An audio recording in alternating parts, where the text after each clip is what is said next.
Good morning everyone. Welcome to PW only IAS. दोस्तों, supreme court के अंदर एनजैक और कोलिजियम सिस्टम के बारे में डिस्कशन हुई है। तो थोड़ा सा हम इसके बैकग्राउंड को समझने की सबसे पहले कोशिश करते हैं कि आखिर ये मुद्दा है क्या। दोस्तों, आप सबको 1981 का जो फर्स्ट जजेस केस है उसके बारे में पता होगा। इसको SP Gupta versus union of India case के नाम से भी जाना जाता है। दरअसल में एक्चुअली अगर मैं बात करूँ ना, तो आप लोगों ने आर्टिकल 124 देखा होगा संविधान के अंदर और आर्टिकल 217 देखा होगा। उसमें ना एक बात करी गई है कि जब जुडिशरी के अंदर अपॉइंटमेंट होंगे तो वहां पर क्या होगा, कंसल्ट किया जाएगा। ये जो कंसल्टेशन है, अब ये कैसे होगा कंसल्टेशन? क्या जो चीफ जस्टिस ऑफ इंडिया है वो जो बात कहेंगे, क्या वो उनकी बात मानी जाएगी या नहीं मानी जाएगी, इसके ऊपर पूरा मुद्दा था। इन दी एंड ये डिसाइड हुआ कि कंसल्टेशन का मतलब सिर्फ कंसल्टेशन ही है, कनकरेंस नहीं है। मतलब सीजीआई से पूछा जरूर जाएगा, पर इन दी एंड जो एग्जेक्टिव कहेंगे होगा वही। तो जुडिशियल अपॉइंटमेंट के अंदर फर्स्ट जजिस केस के अंदर एग्जेक्टिव को यहाँ पर प्राथमिकता दी गई। फिर आता है आपका सेकंड जजेस केस। अब जो सेकंड जजेस केस था ये 1993 का है। इसको supreme court advocate on records versus union of India case के नाम से भी जाना जाता है। अब इसमें सुप्रीम कोर्ट ने क्या किया, बिल्कुल उल्टा कर दिया 1981 की जजमेंट को।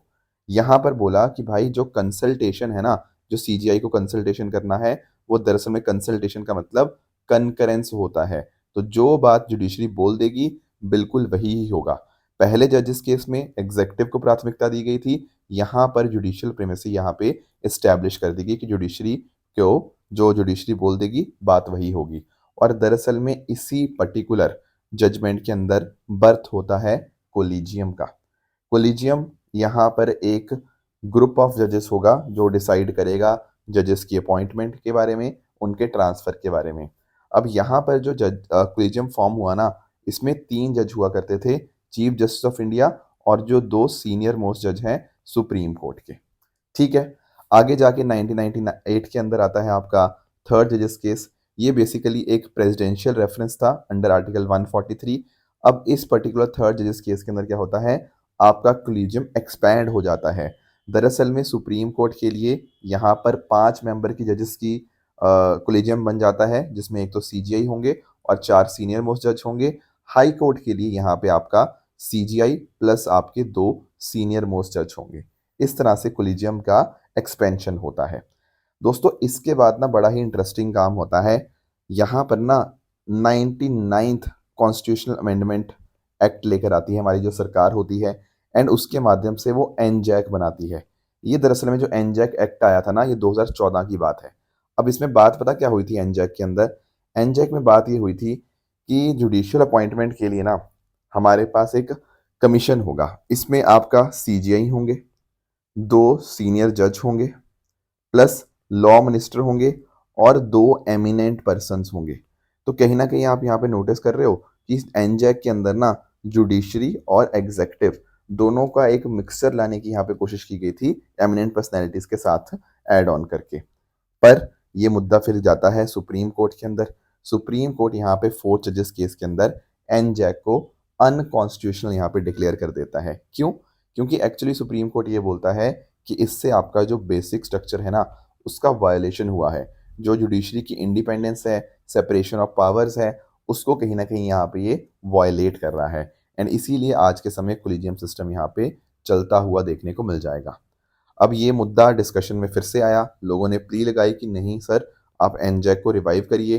कोलिजियम सिस्टम में बहुत सारी इश्यूज हैं, कोलिजियम सिस्टम अपने आप में ओपेक है, पता ही नहीं लगता किसी को क्यों आखिर ट्रांसफर या अपॉइंट किया जा रहा है। एक तरह से नेपोटिज्म बन चुका है, क्योंकि आप नोटिस करो ना कि जो जजों के बच्चे हैं वही एक तरह से जज बनते जा रहे हैं। जो आम इंसान है वो सोच भी नहीं सकता कि वो हाई कोर्ट या सुप्रीम कोर्ट का जज बन पाए।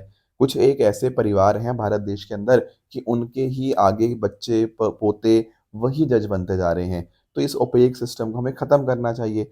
तो ये मुद्दा जब chief justice of India Suryakant ji के सामने आया तो उन्होंने ओरली यहाँ पे बोला कि जो कोर्ट है, ये जो प्ली है एनजैक को रिवाइव करने की और कोलिजियम सिस्टम ख़त्म करने की, इसको कंसिडर करेगा, इसमें बात सुनी जाएगी। देखा जाएगा कि एनजैक को रिवाइव करना चाहिए, नहीं करना चाहिए, वो सारा आगे फर्दर डिस्कशन होगा। आई होप ये जो पूरा का पूरा पीछे का बैकग्राउंड था, ये सारा बैकग्राउंड आपको समझ आ गया कि कैसे कैसे चीज़ें इवॉल्व हुई हैं। दोस्तों डेट है आज की 27 नवंबर 2025 एंड आप सभी का स्वागत है आज के प्रीलिम बूस्टर न्यूज़ डिस्कशन में। स्टार्ट करने से पहले दोस्तों मैं आप सबको बता दूं कि अगर आपको इस सेशन की पीडीएफ चाहिए तो ये पीडीएफ आपको मेरे Telegram channel Rishabh Sharma sir PW, यहाँ पर आपको इसकी पीडीएफ देखने को मिल जाएगी। चलिए दोस्तों शुरू करते हैं। पहला टॉपिक जो हमें आज डिस्कस करना है वो संविधान दिवस के बारे में है। दोस्तों कल 26 नवंबर थी। 26 नवंबर के दिन हम संविधान दिवस सेलिब्रेट करते हैं एंड इस मौके के ऊपर हमारी जो राष्ट्रपति हैं श्रीमती द्रौपदी मुर्मू जी, उन्होंने यहाँ पर दोनों सदनों के जो मेंबर ऑफ पार्लियामेंट हैं उनको सेंट्रल हॉल ऑफ संविधान सदन के अंदर यहाँ पे एड्रेस किया, राइट। तो थोड़ा सा हमें यहाँ पे समझना होगा इस कॉन्स्टिट्यूशन डे के बारे में। सबसे पहली बात तो एक्चुअली ना पहले पता क्या होता था, हम इस डे को सेलिब्रेट किया करते थे एज लॉ डे, बट 2015 के बाद हमने इसको संविधान दिवस के रूप में यहाँ पे सेलिब्रेट करना स्टार्ट किया। अब सवाल आएगा कि सर 26 नवंबर को ऐसा क्या खास है। देखो आप सबने प्रियम्बल पढ़ा है, राइट। प्रियम्बल के अंदर अगर आप नोटिस करोगे ना तो सबसे एंड में यहाँ पे बोला गया है on this date of 26th November 1949 do hereby adopt, enact and give to ourselves this constitution। तो दरअसल में ना हमारा जो संविधान है उसकी अडॉप्शन डेट जो है वो 26 नवंबर ही है, राइट। तो सर 26 जनवरी क्या है? 26 जनवरी आपकी एनफोर्समेंट की डेट है, ठीक है। एनफोर्स जो हुआ था वो 26 जनवरी को हुआ था, पर अडॉप्शन जो हुआ था वो 26 नवंबर को हुआ था।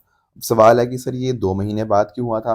क्योंकि एक्चुअली ना आप सबको पता होगा कि 1930 में 26 नवंबर 1930 को हमने पूर्ण स्वराज रेवोल्यूशन को यहाँ पे आपका उस डेट के साथ अलाइन करने के लिए हमने जो एनफोर्स किया है हमारे संविधान को 26 जनवरी 1950 से किया है।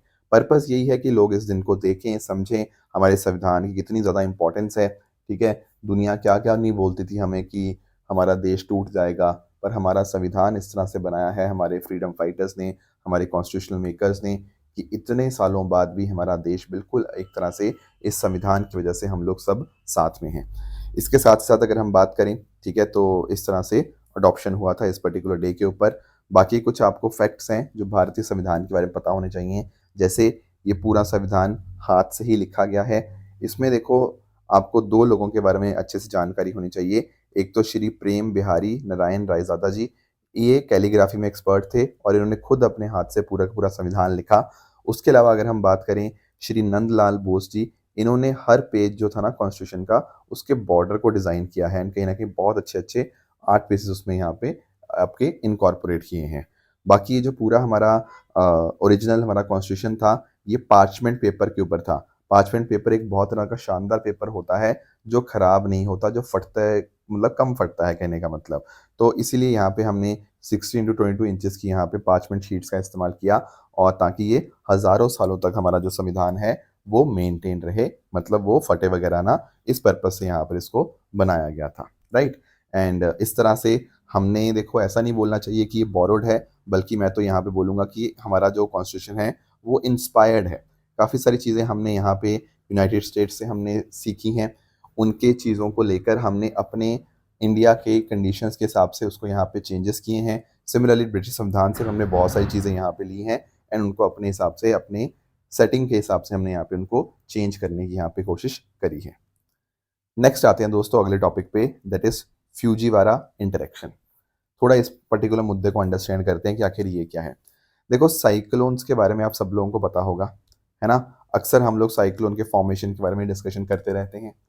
अब जैसे फॉर एग्जांपल अगर मैं ट्रॉपिकल साइक्लोन की बात करूं तो आपको पता होगा कि जैसे 27 डिग्री सेंटीग्रेड से ज़्यादा का टेम्परेचर होना चाहिए, एक लार्ज सी सरफेस एरिया होना चाहिए, ठीक है ना, लो प्रेशर एरिया फॉर्म होना चाहिए, अपर एयर विंड डाइवर्जेंस यहाँ पे होनी चाहिए। बहुत सारी इस तरह की कंडीशंस हमने ऑलरेडी डिस्कस कर रखी हैं।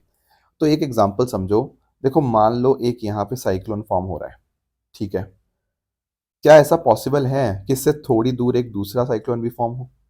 हाँ, सिमिलर टाइम के ऊपर हो सकता है ना, बिल्कुल हो सकता है। अब देखो एक साइक्लोन यहाँ फॉर्म हो रहा है, एक साइक्लोन यहाँ फॉर्म हो रहा है। क्या ऐसी पॉसिबिलिटी है कि ये जब मूव करेंगे तो एक दूसरे से इंटरेक्ट कर सकते हैं? बिल्कुल कर सकते हैं। तो जब ऐसा होता है ना कि दो साइक्लोन एक दूसरे से इंटरेक्ट करने लग जाएं उसी को हम बोलते हैं फ्यूजीवारा इंटरेक्शन।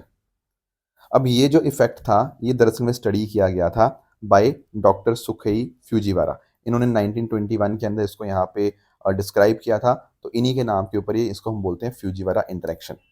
अब आपका सवाल आएगा कि सर दो इस तरह से साइक्लोन इंटरेक्ट करते हैं उससे होता क्या है। देखो उससे बहुत सारे केसेस हो सकते हैं। फॉर एग्जाम्पल आप यहाँ पे अंडरस्टैंड करना, एक पॉसिबिलिटी यहाँ पे पहली है। कई बार पता क्या होता है, इसको बोलते हैं हम इलास्टिक इंटरेक्शन। अगर मान लो हमारे पास दो या दो से ज़्यादा इस तरह के आपके साइक्लोन्स है ना, तो कई बार पता क्या होता है, सिंपली और सिंपली उनकी केवल और केवल डायरेक्शन बदल जाती है, कोई खास बदलाव उनमें आता नहीं।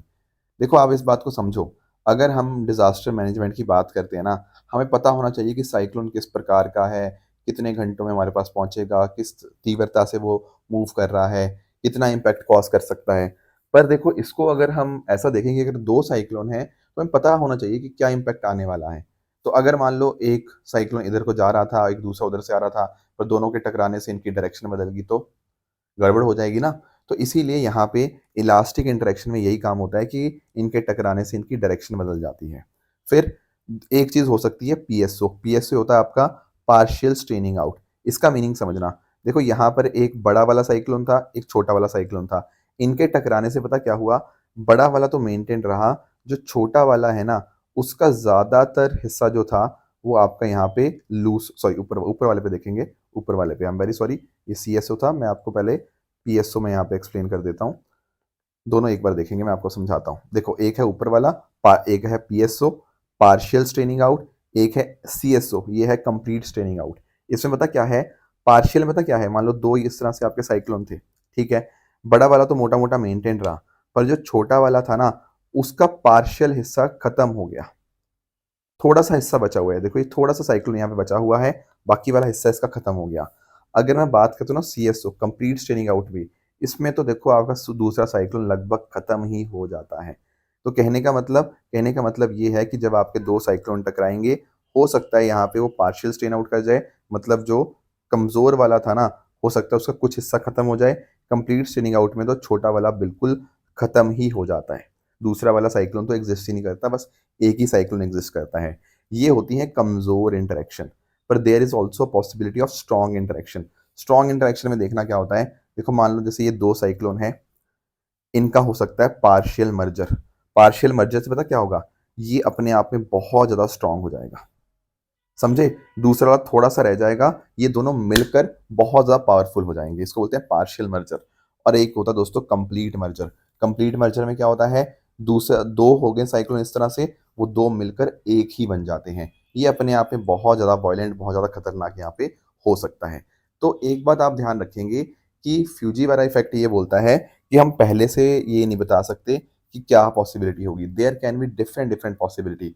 हो सकता है वो मर्ज कर जाएं, हो सकता है कि स्ट्रेन आउट हो जाएं, हो सकता है कि सिर्फ और सिर्फ यहाँ पे डायरेक्शन चेंज हो।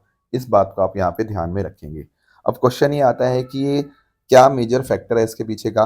देखो यहाँ पर ना जो सेंट्रल रोटेशन पॉइंट है उसकी लोकेशन जो है ना वो डिपेंड करती है इन पर्टिकुलर साइक्लोन की इंटेंसिटी और उनके मास के ऊपर, ठीक है ना, उसके हिसाब से यहाँ पे चीज़ें डिटरमिन होती हैं।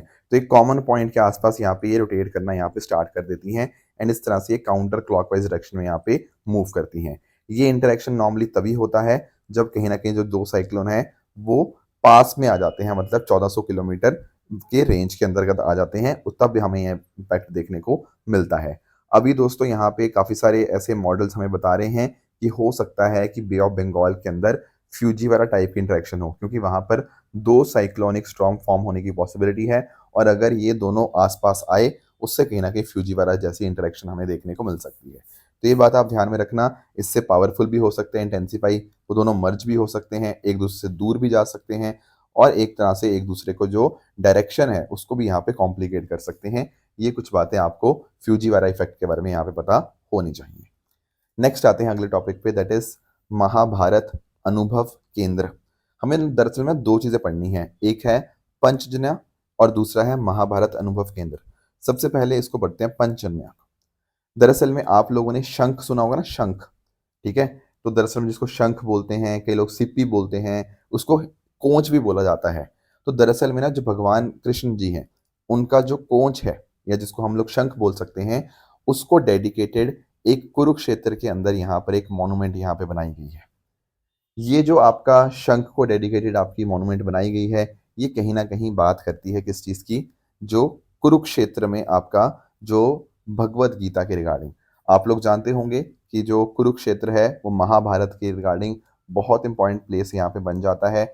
भगवान कृष्ण ने गीता का उपदेश दिया था, राइट? तो उसी को सिंबलाइज़ करते हुए यहाँ पर आपका कुरुक्षेत्र के अंदर आपका प्रधानमंत्री मोदी जी ने यहाँ पे पंचजन्य को यहाँ पे इनॉग्रेट किया, ताकि वो भगवत गीता का जो उपदेश है वो सब तक यहाँ पे जा पाए। तो कहीं न कहीं इससे आपकी जो भगवान कृष्ण की बात है कि हमें अपने धर्म का पालन करना है, हमें कर्म करना है, फल की चिंता मत कर नहीं करनी है, उसी की इम्पोर्टेंस को यहाँ पे ये दर्शाता है। तो कहीं न कहीं कुरुक्षेत्र का अब यहाँ पे विज़िट करने वाले बहुत सारे लोग बढ़ेंगे, जब प्रधानमंत्री मोदी जी ने इस तरह से इसको इनॉग्रेट किया है।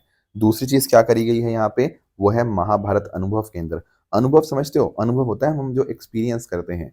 देखो यार, अगर हमें महाभारत के बारे में जानना है, तो उससे बढ़िया चीज़ क्या हो सकती है कि हम कुरुक्षेत्र जाएँ, वहाँ पर एक्सपीरियंस करें महाभारत के कुछ इम्पोर्टेंट इवेंट्स को, राइट? तो वहाँ पर इस तरह से अनुभव केंद्र के अंदर एक पूरा एक एक्सपीरियंस सेंटर बनाया गया है। वहाँ लोग जाएँगे, विज़िट करेंगे, तो महाभारत की पूरी की पूरी जो स्टोरी है, उसके इम्पोर्टेंट एपिसोड्स हैं, जो भी अच्छे-अच्छे इम्पोर्टेंट उस टाइम के ऊपर जो एक्टिविटीज़ थी, पूरे-पूरे इवेंट के अंदर, उसको यहाँ पे दर्शाया गया है महाभारत अनुभव केंद्र के अंदर। तो कुरुक्षेत्र ही वो यहाँ पे स्थल है जहाँ पर आपका महाभारत लड़ी गई थी, तो वहीं पर हमने ये अनुभव केंद्र यहाँ पे इंस्टॉल किया है। एंड इसमें आप नोटिस कर पाओगे डिजिटल इंस्टॉलेशंस होगी, थीम बेस्ड गैलरीज़ होगी, डिस्प्लेस होंगे ऑडियो विजुअल वाले, ठीक है ना? इस तरह से आर्टिस्टिक रिक्रिएशन हमने यहाँ पे किया है, जो कहीं न कहीं हमें महाभारत की टीचिंग्स के बारे में हमें यहाँ पे बताएगा। तो बच्चे जाएँगे, रिसर्चर्स, जो श्रद्धालु हैं वो जाएँगे, एंड अकॉर्डिंगली यहाँ पे एक बहुत इंपॉर्टेंट सेंटर बन जाएगा हमारा जो कुरुक्षेत्र है। आगे आते हैं दोस्तों, नेक्स्ट टॉपिक हमारे सामने है लचित बोर्फुकान जी के बारे में। देखो, लचित बोर्फुकान जी के बारे में हमें थोड़ा अंडरस्टैंड करना है। देखो, आजकल ना डिस्कशन बहुत रहता है कि क्या हिस्ट्री के अंदर हमने कुछ ऐसे लोगों का कंट्रीब्यूशन हमने मिस कर दिया, पर जिनका कंट्रीब्यूशन बहुत ज़्यादा था, और उसी चीज़ को रिवाइव करने की हमारी सरकार आज के समय कोशिश कर रही है, और इसी वजह से हम हर साल लचित दिवस सेलिब्रेट करते हैं 24 नवंबर को। ऐसा क्यों? क्योंकि लचित दिवस यानी कि 24 नवंबर को जन्म एनिवर्सरी होती है लचित बर्फुकान जी की। थोड़ा इनके बारे में अंडरस्टैंड करेंगे।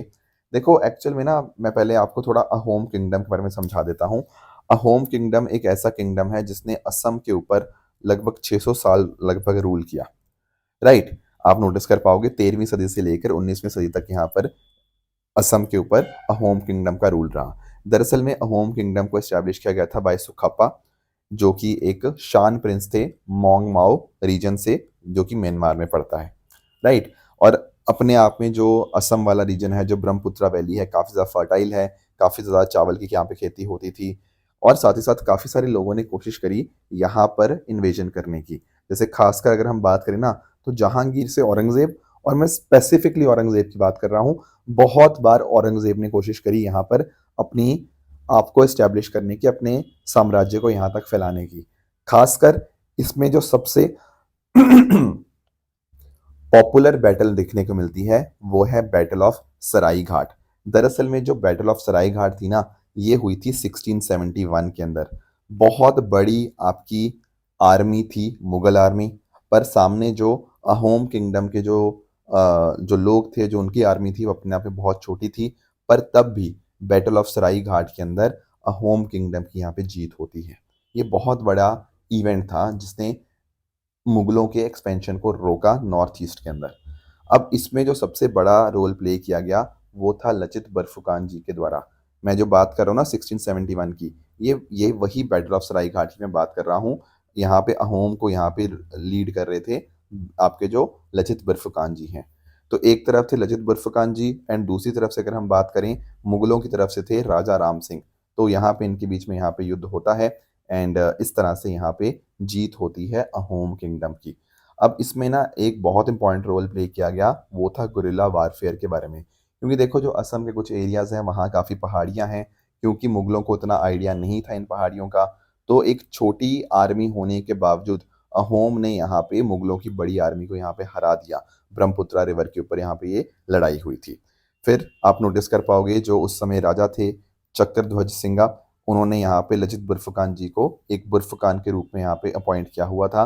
तो ये जो बुरफ़ुकान थे ना, दरअसल में एडमिनिस्ट्रेटिव काम, जुडिशियल काम, मिलिट्री अथॉरिटी, ये सब भी देखते थे। तो इस तरह से टोटल 5 बुरफ़ुकान थे एंड उनमें से एक थे लचित बुरफ़ुकान जी, राइट? एंड इनकी 1671 में ये अपनी लड़ाई होती है, पर उसके बाद ये बीमार हो जाते हैं और इनकी 1672 के अंदर इनकी यहाँ पे डेथ होती है। पर इनकी दोस्तों जो बहादुरी के किस्से हैं, इन्होंने जो रोल प्ले किया अहोम किंगडम के अंदर, उसके लिए इनको बहुत-बहुत ज़्यादा याद किया जाता है।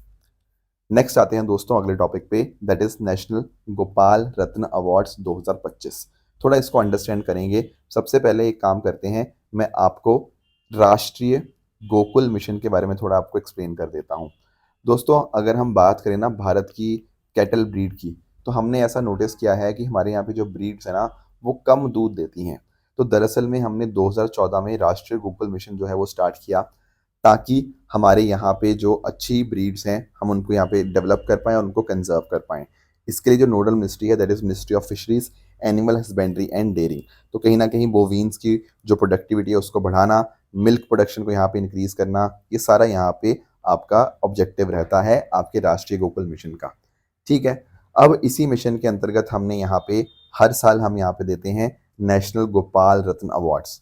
बेसिकली यहाँ पे जो भी कोई अच्छा काम करता है अपने मिल्क सेक्टर के अंदर, उसके लिए यहाँ पर आपको ये अवार्ड देखने को मिल जाएँगे। तो इस तरह से अवार्ड हमने 2021 में यहाँ पे ये स्टार्ट किए।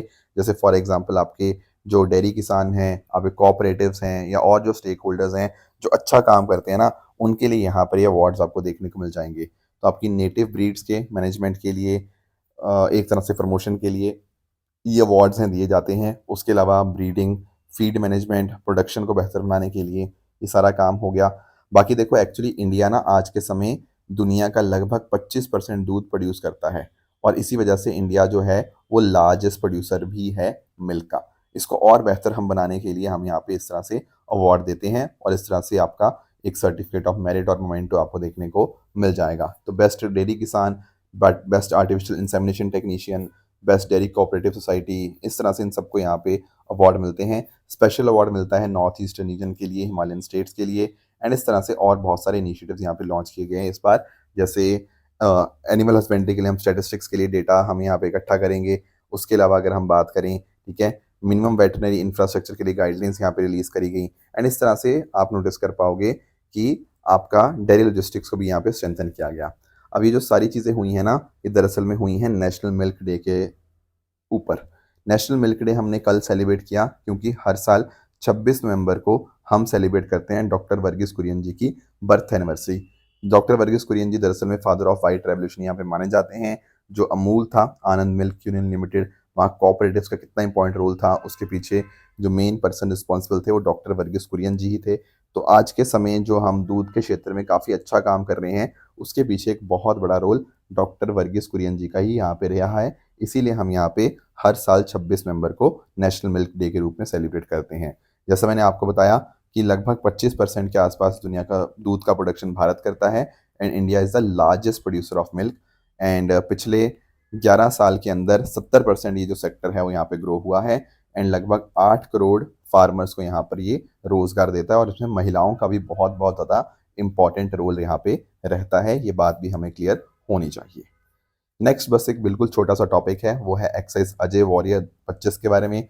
दोस्तों इसके बारे में तो हमें यही देखना होता है कि कौन देशों के बीच में है। तो दरअसल में ये भारत और यूके के बीच में होने वाली जॉइंट एक्सरसाइज है और ध्यान रखिएगा बाइनियल है। बाइनियल मतलब ये 2 साल में एक बार यहाँ पे आपको होती है। तो इस बार की जो एक्सरसाइज है वो राजस्थान के अंदर हो रही है, महाजन फील्ड फायरिंग रेंज के अंदर, ठीक है। और इसका काम यही होता है कि दोनों देश आपस में मिलकर साथ में काम करेंगे, कोऑर्डिनेशन बढ़ेगा एंड कहीं ना कहीं बेस्ट प्रैक्टिस को एक दूसरे के साथ यहाँ पे शेयर करेंगे। तो यूएन के मैंडेट के अंतर्गत ये एक्सरसाइज हो रही है एंड इसमें 240 पर्सनल हैं दोनों आर्मीज के।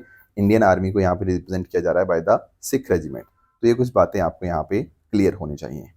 ठीक है दोस्तों, तो ये थी हमारी आज की डिस्कशन। रही बात ट्रू एंड फॉल्स स्टेटमेंट्स की, यहाँ आपके सामने कुछ स्टेटमेंट्स हैं, इनको आप पढ़िएगा, बताइएगा इनमें से कौन सा सही है कौन सा गलत है। जो कल मैंने आपको होमवर्क दिया था, एक था एक्सरसाइज सूर्य किरण के बारे में, तो ये दरअसल में इंडिया और नेपाल के बीच में होती है, इसीलिए पहला स्टेटमेंट आपका यहाँ पे इनकरेक्ट रहेगा। ऑरामाइन ओ की बात करें तो यहाँ पर ये स्टेटमेंट अपने आप में बिल्कुल करेक्ट है एंड इथियोपिया के बारे में स्टेटमेंट बिल्कुल आपको सही दी गई है, राइट। तो इस तरह से आप सब लोग हार्ड वर्क करते रहिए। All the very best. Thank you so much.